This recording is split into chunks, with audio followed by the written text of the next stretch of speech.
नमस्कार नांदेडकर, देगलूर नाका भागात भरधाव ट्रकने रस्त्यावरील अनेक वाहनांना उडवले आणि हैदर फंक्शन हॉल समोर येऊन पलटी झाला. 5 जण जखमी झाल्याची शक्यता.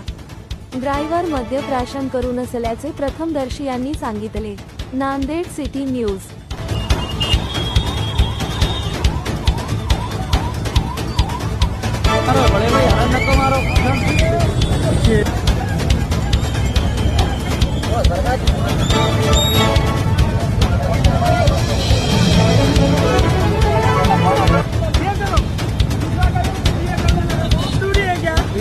मीडियम